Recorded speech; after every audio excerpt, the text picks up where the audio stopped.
नमस्ते। आज के वीडियो में हम लोग बात करेंगे एक्सटेंडेड रैम के बारे में। वीवो के फ़ोन में आजकल ये एक्सटेंडेड रैम के नाम से आता है। रियलमी के फ़ोन में देखेंगे तो इसी को डायनामिक रैम भी कहा जाता है। तो इस वीडियो में बात करेंगे कि एक्सटेंडेड रैम क्या होता है। एक्सटेंडेड रैम को समझने से पहले हमको ये समझना पड़ेगा कि रैम क्या होता है और रैम किस तरह से काम करता है। वैसे तो रैम का जो फुल फॉर्म है वो रैंडम एक्सेस मेमोरी है और रैम जो है एक वोलेटाइल मेमोरी होता है। सिंपल सा लैंग्वेज में अगर इसको समझना चाहे तो इस तरह से समझ सकते हैं कि जब हम कोई ऐप को ओपन करते हैं, जैसे हम किसी ऐप को ओपन किए तो वो ऐप को प्रोसेस करने के लिए जो डेटा होता है ना, वो डेटा कहाँ पर प्रोसेस होता है? वो डेटा रैम के अंदर में प्रोसेस होता है। ऐसा क्यों होता है? क्योंकि रैम का जो स्पीड है वो बहुत फास्ट होता है। जो भी आपका स्टोरेज है, इंटरनल स्टोरेज वगैरह होता है, किसी भी तरह का स्टोरेज है उससे रैम काफ़ी ज़्यादा फास्ट होता है। इसीलिए जो पहले मोबाइल सब आते थे जिसमें 1 जीबी 2 जीबी रैम रहता था, वो सब बहुत जल्दी हैंग होने लगता था।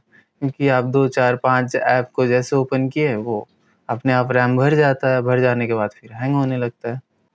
तो रैम का ज़रूरत इसीलिए ताकि आप बहुत सारा ऐप को एक साथ रन कर सकें, मल्टीटास्किंग कर सकें जिससे आपका जो स्मार्टफ़ोन है वो हैंग नहीं हो। तो अब समझते हैं एक्सटेंडेड रैम को। रैम जो होता है हमारे स्मार्टफ़ोन में, वो एक हार्डवेयर होता है। उसमें आपका जो स्मार्टफ़ोन होता है, उसमें एक चिप लगा होता है रैम का, जिससे रैम आपको मिलता है, चाहे वो 8 जीबी हो या 6 जीबी हो, 4 जीबी हो, जितना भी जीबी का रैम आपको मिल रहा है, उसका एक हार्डवेयर लगा हुआ रहता है अंदर में, जिससे आपको रैम मिलता है। ये जो होता है, ये फ़िज़िकल रैम होता है, एक्चुअल रैम होता है। और एक्सटेंडेड रैम जो होता है यानी कि जो वर्चुअल रैम होता है, वो उसके लिए कोई अलग से और हार्डवेयर आपको नहीं मिलता है। वो आपके इंटरनल स्टोरेज का ही एक हिस्सा को यूज़ करता है एज़ अ रैम, मतलब उसमें सॉफ्टवेयर काम करता है। आपका इंटरनल स्टोरेज अगर मान लीजिए कि 128 जीबी का है और 5 जीबी का मान लीजिए आपका एक्सटेंडेड रैम है या 8 जीबी का एक्सटेंडेड रैम है, तो ये 8 जीबी कहाँ से आ रहा है? ये 8 जीबी जो है आपके इंटरनल स्टोरेज से ही आ रहा है। सॉफ्टवेयर का मदद से आपका जो इंटरनल स्टोरेज है उसी में से 8 जीबी को सेपरेट करके एज़ अ एक्सटेंडेड रैम उसको यूज़ किया जा रहा है। तो एक्सटेंडेड रैम का कुछ बेनिफिट है तो कुछ इसका डिसएडवांटेज भी है। दोनों ही को समझते हैं। बेनिफिट ये है कि अब एक्सटेंडेड रैम के रूप में आपको एक्स्ट्रा कुछ और रैम मिल जा रहा तो ज़्यादा से ज़्यादा ऐप और आप रन कर सकते हैं और ज़्यादा मल्टीटास्किंग कर सकते हैं। लेकिन डिसएडवांटेज ये है क्योंकि ये जो स्टोरेज को यूज़ कर रहा है वो इंटरनल स्टोरेज को यूज़ कर रहा है। यानी कि इंटरनल स्टोरेज का जो रीड एंड राइट स्पीड है, वो वही रीड एंड राइट स्पीड आपको इस रैम में मिलेगा। यानी कि ये एक्चुअल रैम तो नहीं है, जिसमें रीड एंड राइट स्पीड बहुत ज़्यादा फ़ास्ट होता है। तो यहाँ पर जो रीड एंड राइट स्पीड है वो थोड़ा-सा स्लो रहेगा क्योंकि इंटरनल स्टोरेज को ही तो यूज़ किया जा रहा है, इसके लिए तो कोई अलग से रैम तो नहीं मिल रहा है।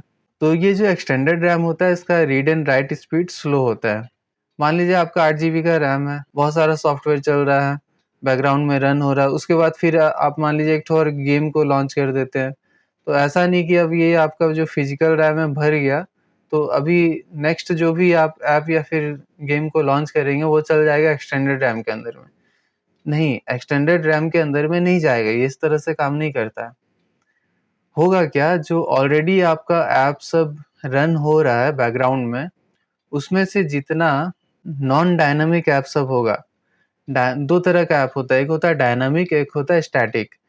तो जितना भी स्टैटिक ऐप सब रहेगा यानी कि नॉन डायनामिक रहेगा, वो सारा ऐप का जो बैकग्राउंड प्रोसेस है, वो कहाँ पर होगा, वो शिफ्ट हो जाएगा एक्सटेंडेड रैम के अंदर में। वो फुल्ली क्लोज़ नहीं होगा लेकिन वो जो उसका बैकग्राउंड प्रोसेस है, वो एक्सटेंडेड रैम में होगा, मेन रैम में नहीं होगा। इससे क्या होगा, जो हमारा मेन रैम है, जो फिज़िकल रैम है, उसमें थोड़ा-सा स्पेस और आपको मिलेगा, जगह खाली हो जाएगा उसका।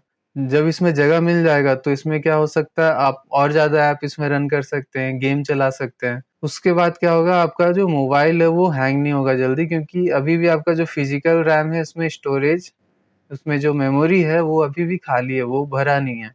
क्योंकि जो बैकग्राउंड में ऐप चल रहा था, उसमें से कुछ ऐप शिफ्ट हो गया है एक्सटेंडेड रैम के अंदर में। तो यहाँ पर जो है डिसएडवांटेज है वो ये भी है कि इसमें डायनामिक ऐप सबको नहीं रन कर सकते हैं।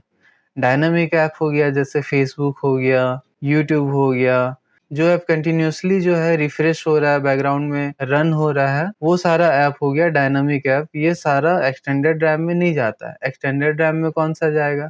कैलकुलेटर जाएगा, नोटपैड टाइप का कोई ऐप हो गया जो कि रिफ्रेश नहीं हो रहा है बैकग्राउंड में, कंटिन्यूअसली यूज़ नहीं हो रहा है, वो सारा ऐप आपका चल जाएगा। जैसे कैमरा हो गया, कैमरा को एक बार ओपन किए फिर छोड़ दिए। तो एंड्रॉयड में क्या होता है ना, जब भी कोई ऐप को क्लोज़ करते हैं तो वो क्लोज़ नहीं होता, बैकग्राउंड में रन होते रहता है, ताकि जब उसको दोबारा फिर ओपन करें तो तुरंत ओपन हो जाए, उसमें टाइम नहीं लगे। क्योंकि अगर उसको फुल्ली क्लोज़ करेंगे और फिर से ओपन करेंगे तो ओपन होने में थोड़ा-सा टाइम लगता है। लेकिन अगर बैकग्राउंड में रन हो रहा है और फिर उससे उसको ओपन करेंगे तो तुरंत ओपन हो जाता है।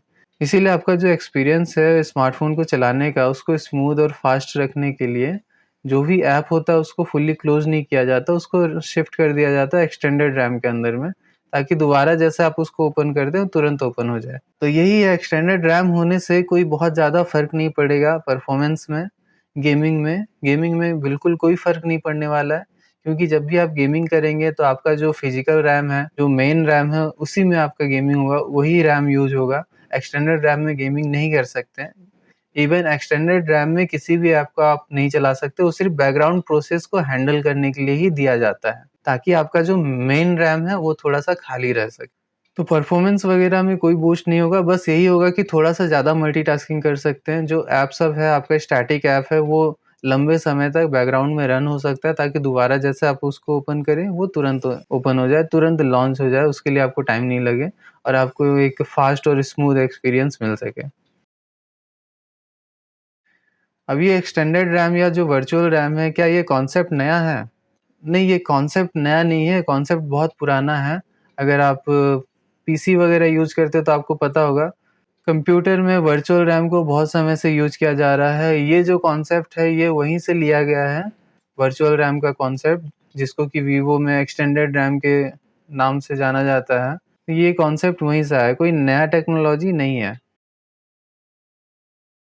तो जानकारी कैसा लगा कमेंट करके बताइए और वीडियो अच्छा लगा तो लाइक करिए, चैनल को सब्सक्राइब करिए। मिलते हैं फिर अगले वीडियो में। नमस्कार।